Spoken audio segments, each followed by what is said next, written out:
კვარაცხელიას მორიგი ისტორიული აღიარება. ქართული ჩემპიონის პირველი ემოციები. რა დაემართა კვარაცხელიას ფინალამდე 2 დღით ადრე. რას ამობენ ლეგენდები ქართულ შემტევზე და თვალიშვილის მორიგი დომინანტური გამარჯვება. ამ და სხვა საინტერესო ინფორმაციის მოსასმენად უყურეთ ვიდეოს ბოლომდე.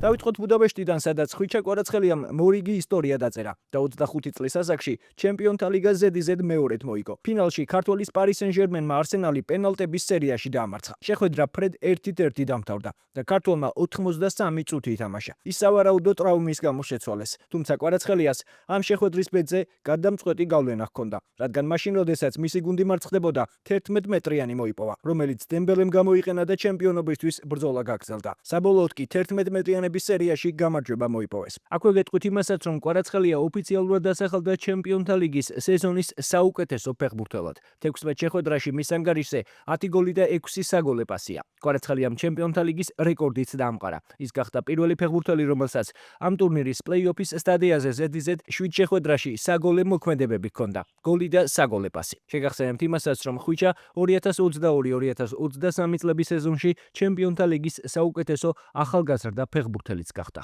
ამ ფინალში კვარაცხელიას როლზე არაერთი სპორტული გამოცემა წერს. ქართველის როლზე ისაუბრა ლეგენდარულმა იტალიელმა მწვრთნელმა ფაბიო კაპელომ და ლეგენდარულმა ფეხბურთელმა დელ პიერომ, რომელიც ამბობს, რომ ქართველი ოქროს ბურთს იმსახურებს. მედიასთან ისაუბრა პარი სენ-ჟერმენის მთავარმა მწვრთნელმა ლუის ენრიკემაც. ჩემპიონობის შემდეგ მედიასთან კომენტარი გააკეთა თავად ხვიჩა კვარაცხელიამაც. ამ საინტერესო კომენტარების მოსმენამდე დაალაიქეთ ვიდეო. ეს ძალიან მნიშვნელოვანია. ეს უბრალოდ დაუჯერებელია. ემოციების გადმოცემა შეუძლებელია. ძალიან ვამაყობ იმით, რაც შევძელით. ვამაყობ იმით, რომ ამ გუნდის ნაწილი ვარ. სეზონი რთული ჰქონდა, მაგრამ გაუმკლავდით და ზედიზედ მეორე წელს ჩემპიონები დამსახურებულად გავხდით. მართალია, გოლი საწყის წუთებზე გაუშვით და ასეთი კარგი დაცვის მქონე გუნდთან კამბექი რთული იყო, თუმცა ჩვენ გამოსავალი ვიპოვეთ და ტიტული მოვიგეთ. ძალიან ამაყი ვარ. ფინალამდე 2 დღით ადრე ვარჯიშზე დავეცი და ხელზე მცირე ტრავმა მივიღე. ასევე ფეხზეც, მაგრამ ქართველები მეომრები ვართ და ეს დიდი პრობლემა არ იყო. პენალტების სერიის სათადარიგო დასკამიდან ყურება რთული იყო, მაგრამ მადლობა ღმერთს გავიმარჯვეთ. პენალტების შესრულებისას გამართლება გვჭირდებოდა, მაგრამ ჩვენ ამაზეც ვიმუშავეთ და ვფიქრობ, რომ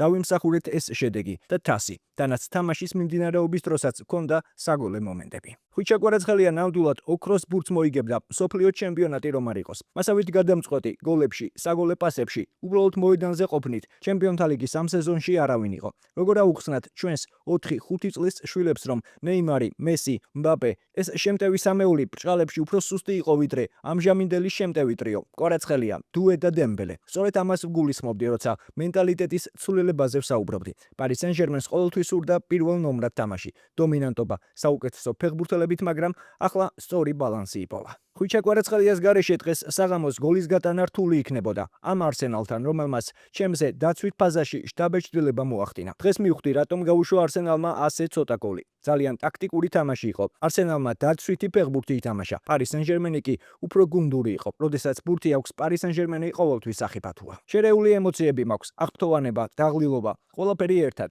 მაგრამ ეს სეზონის საუკეთესო მომენტია. ჩვენ კვლავ ჩემპიონები ვართ. ზედიზედ მეორედ. ეს საოცარია. ჩვენ ამას ვიმსახურებდით. ჩვენი გულშემატკივრები ამას მთელი სეზონის განმავლობაში იმსახურებდნენ. ფინალში ყოფნას ნამდვილად ვიმსახურებდით. ძალიან რთული და მძიმე შეხვედრა იყო. ულოცავ არსენალს. ძალიან ძლიერი მეტოქე იყო. მატჩი შესანიშნავად ითამაშეს და ეს ბუნებრივია. ისინი ცდილობდნენ თამაში იმ ფაზაში გადაიყვანათ, სადაც ყველაზე ძლიერები არიან. ჩვენ კი ბურთის კონტროლი და პრესინგი ვცადეთ. საბოლოოდ ყველაზე მნიშვნელოვანი ის არის, რომ ტიტული მოვიგეთ. ვარ თუ არა უკვე ლეგენდარული მწვრთნელი? ეს საერთოდ არ მაინტერესებს. გამარჯვებას ვიმსახურებდით. შესაძლოა დღეს ორივე გუნდი იმსახურებდა გამარჯვებას, მაგრამ თუ მთლიან სეზონს შევხედავთ იმას, როგორ ვითამაშეთ, მგონია, რომ ჩემპიონთა ლიგის მოგებას ნამდვილად ვიმსახურებდით. ძალიან ბედნიერები ვართ. ახლა კი ვეცდები მომავალ სეზონშიც აქ ვიყოთ. რატომაც არა, მინდა ისევ ვიბრძოლოთ ამ ტურნირისთვის და კიდევ ერთხელ დავამტკიცოთ ჩვენი შესაძლებლობები. კვარაცხელიას ჩემპიონობა იზეიმა საქართველოს ნაკრებმაც, რომელსაც ხვიჩა რამდენიმე დღეში შეუერთდება და შეგახსენებთ, რომ ჩვენი ნაკრები 2 ამხანაგურ შეხვედრას გამართავს, ჯერ რუმინეთთან, შემდეგ კი ბაჰრეინთან. კვარაცხელიას კი პარი სენ-ჟერმენთან ერთად მე-9 ტიტულის მოგების შანსი აგვისტოში ექნება 2026 წლის სუპერთასის შეხვედრაში, სადაც ერთმანეთს ჩემპიონთა ლიგის გამარჯვებული პარი სენ-ჟერმენი და ევროპა ლიგის გამარჯვებული ასტონ ვილა შეხვდება. ეს დაპირისპირება 12 აგვისტოს ავსტრიის ქალაქ ზალცბურგში, Red Bull არენაზე გაიმართება. ახლა კი მერაბ გასტავ დვალიშვილი, რომელმაც პრესტიჟულ საჭიდაო ორგანიზაცია რავში UFC-ს ყოფილი ჩემპიონი ფრენკი ედგარი 12-1 დაამარცხა. შეხვედრის დამთავრების შემდეგ დვალიშვილმა ჰენრი სეხუდო გამოიწვია. შეგახსენებთ, რომ სწორედ სეხუდოსთან უნდა შემდგარიყო მერაბის დებიუტი ამ ორგანიზაციაში. აღსანიშნავია ისიც, რომ ამ დაპირისპირების დროს თავებით შეჯახების შემდეგ ქართველმა ცხვირი კიდევ ერთხელ გაიტეხა და ამის შესახებ ღონისძიების დამთავრების შემდეგ ისაუბრა. დვალიშვილმა კომენტარი იანთან დაპირისპირებაზეც გააკეთა.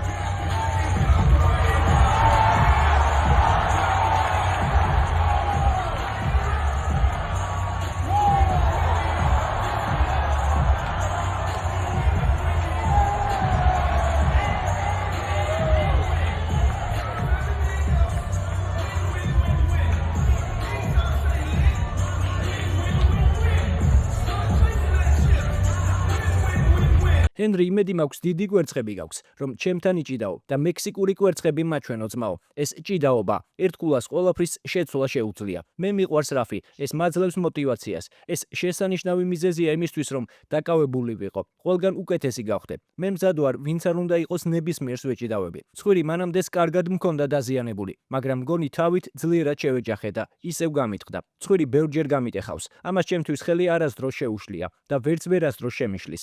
უბრალოდ გატეხილი ცხვირია. ჩვენი საქმე ასეთია. ყველაფერი რიგზია. უბრალოდ მადლიერი ვარ, რომ აქ ვარ. ეს კიდევ ერთი კარგი მოგებაა. მიყვარს როცა საქმეში ვარ და აქტიური ვარ. როგორც იცით, საბრძოლველად მზად ვარ. უბრალოდ პიოტრს ველოდები და იმედია მალე დაბრუნდება. როგორც ადრე ვთქვი, ახლაც გავიმეორებ. იმავე საღამოს, როცა პიოტრიანს ვეჩხუბენ, ჰანტერ კემბელი ვნახე და მითხრა, რომ შემდეგი პიოტრიანი იქნებოდა. მითხრა, რომ არ მეჩქარა. რა თქმა უნდა, მოგვიანებით ბევრჯერ დაურეკე. ის უბრალოდ პიოტრს ველოდება. პიოტრმა კი რაღაც მცირე ოპერაცია გაიგეთა. შემდეგ თქვა, რომ ივნისისთვის მზად იყო, მაგრამ გონი დროს წელავს. ნახე, რომ კბილები გაიგეთა. გონი იმპლანტები ჩაისვა. ახლა ვხედავ მის განცხადებებს. UFC-სგან კი არაფერი მსმენია. ხვალ რომ მასთან ჩხუბობდე, საიდან მეწოდინება. ესე არ ხდება. ისიც არ ვიცი სექტემბერში ვიჩხუბებ თუ არა, მაგრამ იმედი მაქვს, ის მალე დაბრუნდება. UFC-მ მითხრა, რომ ამ წონით კატეგორიაში სხვა არავინაა. სხვა არაფერი. მნიშვნელობა არ აქვს, ჩონგი მოიგებს თუ ბაჰაბი. მე იანს ვეჩხუბები. ვფიქრობ, კარგი ბრძოლა იქნება. ვთვლი, რომ იანი საუკეთესოა. მან მომიგო და მინდა საუკეთესოს ვეჩხუბო. ამას ჩვენ ვიმსახურებთ. მაშინ პიოტრი იმსახურებდა, როდესაც გამოვიწვიე. ახლა კი ბევრი დრო გავიდა და ის დროს წელავს. ვფიქრობ, ყველას უნდა ჩვენი ბრძოლის ნახვა და კარგი სანახაობაც იქნება. აქვე გეტყვით იმასაც, რომ ამავე ღონისძიებაში მონაწილეობდა ქართველი მოჭიდავე გივი მაჭარაშვილი, რომელიც ლეგენდარულ ამერიკელ სპორტსმენს კაილ სნაიდერს დაუპირისპირდა და 10-0 დამარცხდა. თუმცა აღსანიშნავია, რომ გივიმ შეხვედრის დაწყებამდე მალევე მუხლის ტრავმა მიიღო. მან შეხვედრის გაგრძელებაზე უარი არ თქვა და ტატამზე კოჭლობით გადაადგილდებოდა. ბოლოს კი თუ დაგავიწყდათ, დაალაიქეთ ვიდეო და გამოიწერეთ არხი, რომ არ გამოგჩეთ შემდგომი საინტერესო სიახლეები.